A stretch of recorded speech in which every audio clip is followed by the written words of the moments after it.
प्यारे विद्यार्थियों, 2021 और 22 कक्षा 10 में विज्ञान विषय के अंतर्गत अपन जो पहला अध्याय है उसके बारे में पढ़ेंगे। जिससे पहले अपन कुछ सामान्य जानकारियाँ कर लेते हैं जो पिछली कक्षाओं में आपने पढ़ी है। साइंस को हिंदी में कहते हैं अपन विज्ञान। इसकी जो उत्पत्ति हुई है साइंस शब्द की, लैटिन भाषा का जो शब्द है साइंटिया, इससे इसकी उत्पत्ति हुई है और इसका अर्थ होता है जानना। इसका अर्थ होता है जानना।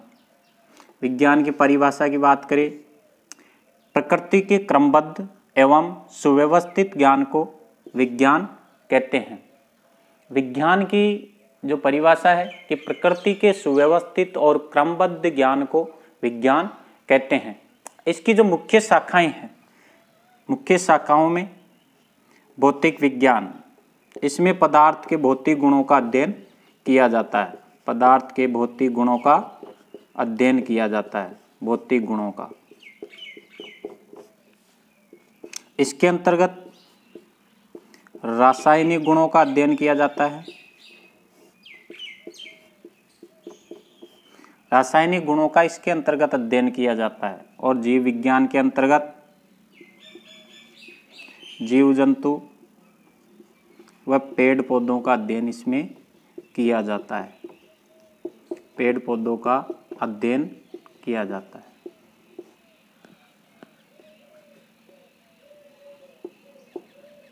अध्ययन जंतुओं का जो अध्ययन किया जाता है उस शाखा को अपन कहते हैं,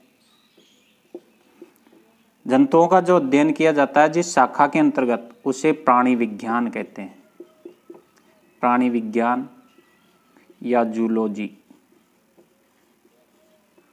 दूसरी, पौधों का जो अध्ययन किया जाता है उसे वनस्पति विज्ञान कहते हैं। वनस्पति विज्ञान, इंग्लिश में कहते हैं बॉटनी। जीव विज्ञान को इंग्लिश में बायोलॉजी, रसायन विज्ञान को केमिस्ट्री, भौतिक विज्ञान को फिजिक्स,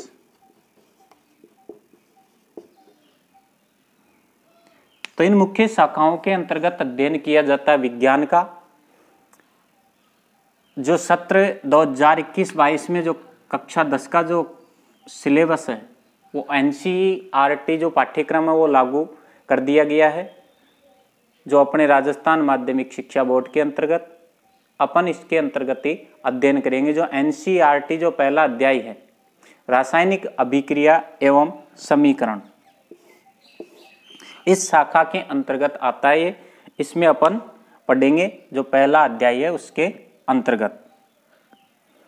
पहली आती है अपनी रासायनिक अभिक्रिया एवं समीकरण। रासायनिक अभिक्रिया और समीकरण के अंतर्गत जो दैनिक जीवन में अपने काम आने वाले जो रासायनिक परिवर्तन है उसके अंतर्गत पहला अपन जो उदाहरण लेते हैं, गर्मियों में कमरे के ताप पर दूध को खुला छोड़ने पर वो फट जाता है। गर्मियों में कमरे के ताप पर दूध को अगर खुला छोड़ देते हैं तो वो फट जाता है। दूसरा, लोहे का तवा है, कील है, तसल्ला है, इसको वायुमंडल में अगर खुला छोड़ दिया जाता है तो उस पर जंग लग जाती है। तीसरा है उदाहरण अंगूर का किण्वन। अंगूर को अगर 2-4-5 दिन के लिए रख दिया जाता है तो वो सड़ने लग जाता है, किण्वन की क्रिया होने लग जाती है। भोजन का पकाना, भोजन का पचना, श्वास लेना, ये सभी रासायनिक परिवर्तन होते हैं और इसमें पदार्थ की जो प्रारंभिक अवस्था गुण ये सभी परिवर्तित हो जाते हैं। इसे अपन क्या कहते हैं, रासायनिक अभिक्रियाएं कहते हैं। रासायनिक परिवर्तन को ही रासायनिक अभिक्रियाएं कहते हैं। इसमें जो प्रारंभिक वस्तु की जो प्रकृति और जो गुण है वो दोनों ही बदल जाते हैं। ऐसे प्रक्रम जिसमें रासायनिक परिवर्तन होते हैं वो सभी क्या कहलाती है, रासायनिक अभिक्रिया कहलाती है। रासायनिक अभिक्रिया की जो परिभाषा की बात करें तो वह है प्रक्रिया जिसमें पदार्थ आपस में क्रिया करके और नया पदार्थ बनाते हैं, रासायनिक अभिक्रिया कहलाती है, जिसके गुण क्रिया करने वाले पदार्थों से भिन्न होते हैं। जो क्रिया कर रहे हैं जो पदार्थ और जो बनने वाला जो पदार्थ है उसके गुण आपस में भिन्न होते हैं, इसे रासायनिक अभिक्रिया कहते हैं। अपन क्रियाकलाप एक देखते हैं जिसमें अपन समझेंगे कि रासायनिक अभिक्रिया क्या है।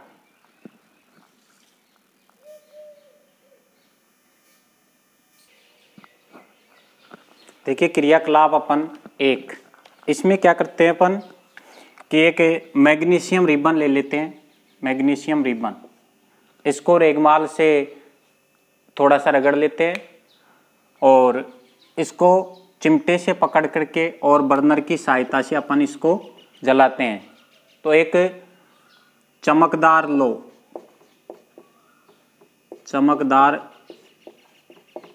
लो के साथ ये जलने लगती है, चमकदार लो के साथ जलने लगती है। अपन इसमें एक वाच ग्लास ले लेते हैं अपन और इसमें जो इसकी राख होती है उसको इकट्ठा कर लेते हैं। राख ये राख किसकी है? मैग्नीशियम ऑक्साइड की।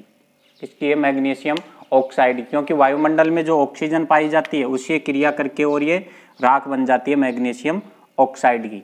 अपन इसको ऐसे भी लिख सकते हैं अपन, मैग्नीशियम रिबन, इसको जलाते हैं, वायु में दहन, जलाने पर क्या बनता है? मैग्नीशियम ऑक्साइड, मैग्नीशियम ऑक्साइड बनता है और ये श्वेत चूर्ण बनता है। यहाँ पर श्वेत चूर्ण इसमें बनता है। तो अपन इसको क्या कह सकते हैं कि एक प्रक्रिया हुई है ये। तो प्रक्रिया कौन सी की? रासायनिक प्रक्रिया हुई है, तो इसे अपन कहेंगे रासायनिक अभिक्रिया कह सकते हैं। दूसरा अपन उदाहरण ले कि एक शंक्वाकार फ्लास्क ले लेते हैं, शंक्वाकार फ्लास्क लेते हैं अपन, इसमें इसके मुंह पर एक नली लगा देते हैं और कोरक से इसके मुंह को बंद कर देते हैं। इसमें दानेदार जिंक ले लेते हैं, दानेदार जिंक, और इसमें डालते हैं तनु सल्फ्यूरिक अम्ल। सल्फ्यूरिक अम्ल का सूत्र H2SO4। तनु सल्फ्यूरिक अम्ल मतलब पानी की मात्रा ज्यादा होती है इसमें। तनु सल्फ्यूरिक अम्ल डालते हैं तो क्या निकलती है? हाइड्रोजन गैस निकलती है। तो ये तो क्या किया कि शब्दों में अपन कहे तो एक लंबी प्रक्रिया हो जाती है कि शंक्वाकार फ्लास्क लेते हैं, उसमें दानेदार जिंक लेकर के और उसमें तनु सल्फ्यूरिक अम्ल डालते हैं। तो तनु सल्फ्यूरिक अम्ल डालने पर इसमें हाइड्रोजन गैस निकलती है। तो अपन इसको ऐसे भी लिख सकते हैं कि दानेदार जिंक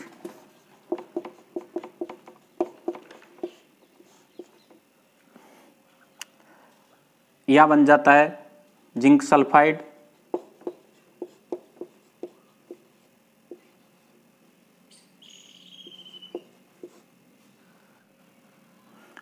और H2 गैस।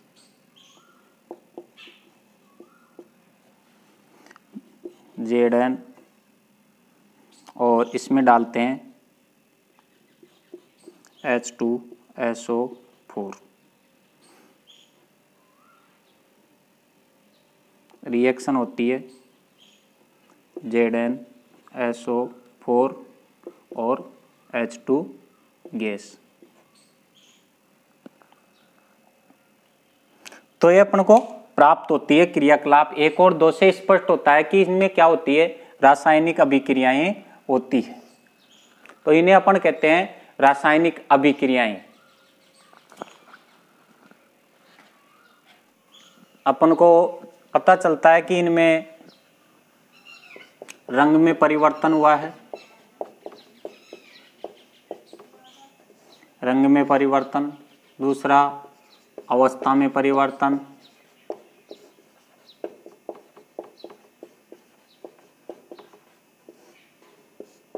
गैस का उत्सर्जन,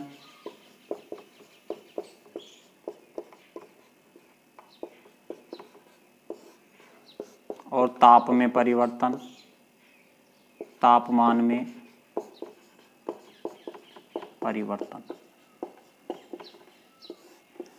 इन सभी प्रेक्षणों से अपन को पता चलता है कि इनके रंग में परिवर्तन हुआ है, इनके अवस्था में परिवर्तन हुआ है, और इनके जो प्रक्रिया हुई है इनमें गैस का उत्सर्जन हुआ है और तापमान में भी परिवर्तन हुआ है। जैसे दानेदार जिंक में तनु सल्फ्यूरिक अम्ल डालते हैं तो इसके तापमान में भी वृद्धि होती है और गैस का उत्सर्जन भी होता है। अपन ने देखा हाइड्रोजन गैस का उत्सर्जन हुआ है, तापमान में भी वृद्धि हुई है, दूसरी अवस्था में भी परिवर्तन हुआ है और रंग में भी परिवर्तन हुआ है। दूसरे जो प्रक्रम है उनमें भी इनमें परिवर्तन होता है। अगला टॉपिक आता है अपना रासायनिक समीकरण।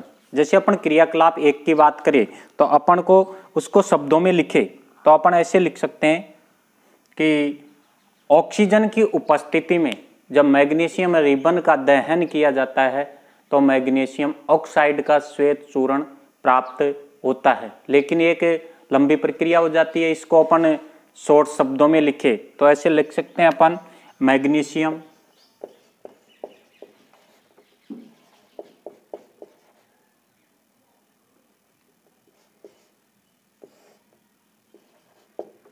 मैग्नीशियम प्लस ऑक्सीजन रिएक्शन होती है मैग्नीशियम ऑक्साइड।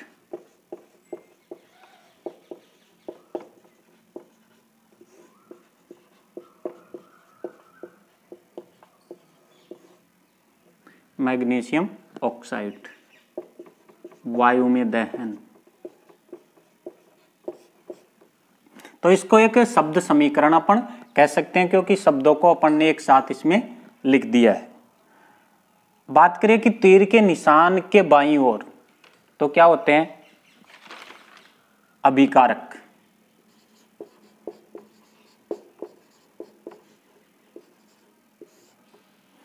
तीर के निशान के बाईं ओर जो पदार्थ होते हैं उनको अभिकारक कहते हैं और तीर के निशान के दाईं ओर उत्पाद कहलाते हैं। तीर के दाईं ओर जो पदार्थ प्राप्त होते हैं अभिक्रिया के बाद में वो उत्पाद कहलाते हैं। क्या कहलाते हैं? उत्पाद। अगर अभिकारक 1 से अधिक मात्रा में होते हैं तो उसको अपन जोड़ के निशान के द्वारा लिखते हैं। 1 से अधिक मात्रा में अगर अभिकारक होते हैं तो उसको अपन जोड़ के निशान से लिख देते हैं। अगर जो अभिक्रिया हो रही है किसकी उपस्थिति में हो रही है उसको अपन तीर के निशान के ऊपर लिखते हैं। जैसे इसको अपन जो पदार्थ होते हैं इनके सूत्र को याद करके और अपन समीकरण के रूप में भी लिख सकते हैं। जैसे मैग्नीशियम का जो सूत्र होता है Mg प्लस ऑक्सीजन का O2 रिएक्शन Mg रिएक्शन होकर के और मैग्नीशियम ऑक्साइड बनता है। इसे जो द्रव्यमान है इनका जो द्रव्यमान है तीर के निशान के बाईं ओर और दाईं ओर द्रव्यमान समान होना चाहिए।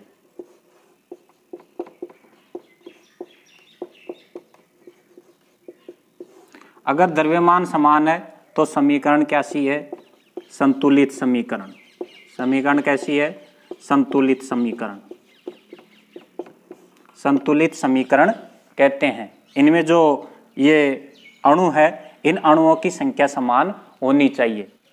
तो यहाँ क्या है कि जो संख्या है वो समान नहीं है, तो संख्या अगर समान नहीं है तो समीकरण कैसी है?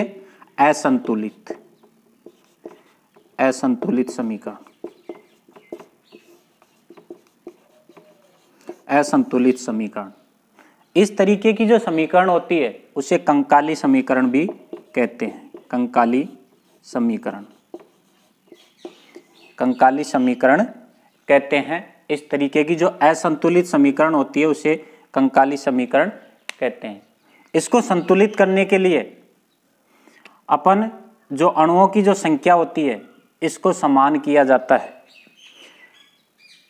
तो इससे पहले अपन पढ़ लेते हैं संतुलित रासायनिक समीकरण का महत्व। संतुलित रासायनिक समीकरण का जो महत्व है क्या होता है कि आपने जो कक्षा 9 में पढ़ा होगा कि द्रव्यमान संरक्षण का नियम, द्रव्यमान संरक्षण का नियम, क्या नियम था ये? तो दोनों तरफ जो पदार्थ है उसका द्रव्यमान कैसा होता है? निश्चित होता है, न तो कम होता है न ज्यादा होता है। तो वो क्या कहलाता है? संतुलित समीकरण कहलाता है। अगर इनके जो द्रव्यमान अगर भिन्न होते हैं तो इसको संतुलित किया जाता है। द्रव्यमान संरक्षण के नियम के आधार पर इसको संतुलित किया जाता है। अपन एक उदाहरण ले लेते हैं और क्रमबद्ध तरीके से समीकरण को संतुलित करने का जो तरीका है वो सीखते हैं। जिंक प्लस सल्फ्यूरिक अम्ल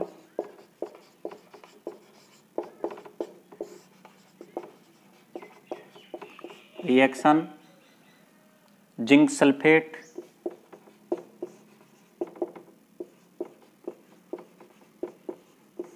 प्लस हाइड्रोजन गैस। इस समीकरण को अपन ऐसे दर्शा सकते हैं सूत्र के माध्यम से। जिंक का सूत्र होता है Zn प्लस सल्फ्यूरिक अम्ल का H2SO4 reaction ZnSO4 plus hydrogen gas. Gas को इस तीर के माध्यम से दर्शाते हैं।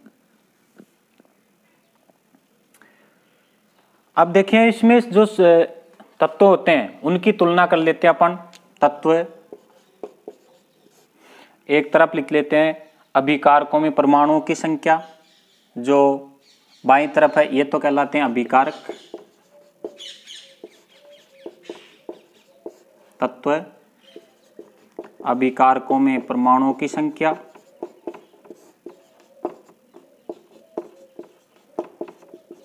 परमाणुओं की संख्या। आगे लिख लेते हैं उत्पाद में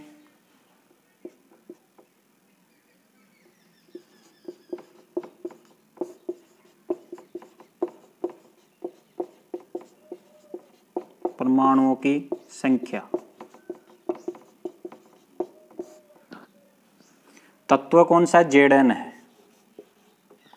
दूसरा तत्व है हाइड्रोजन। Zn हाइड्रोजन है,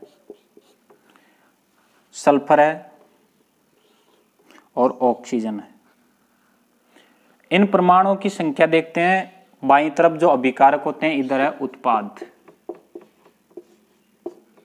अभिकारकों Zn की संख्या कितनी है? अभिकारक में 1 है।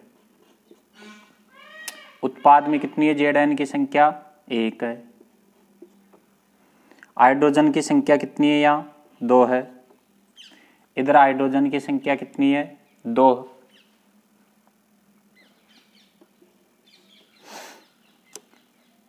सल्फर की संख्या कितनी है? 1। इधर कितनी है? 1। ऑक्सीजन की संख्या कितनी है? 4। इधर कितनी है? 4।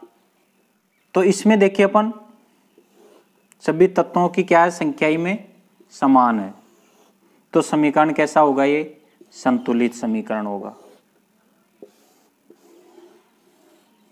अपन देखिए, देखो Zn की संख्या अभिकारकों में भी 1 है और उत्पाद में भी 1 है।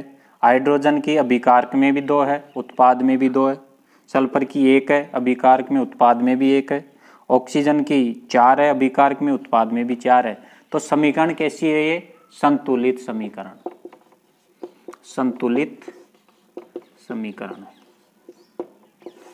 इसे अपन कहते हैं संतुलित समीकरण। दूसरा और उदाहरण ले लेते हैं अपन। Fe plus H2O reaction Fe2O plus H2 gas.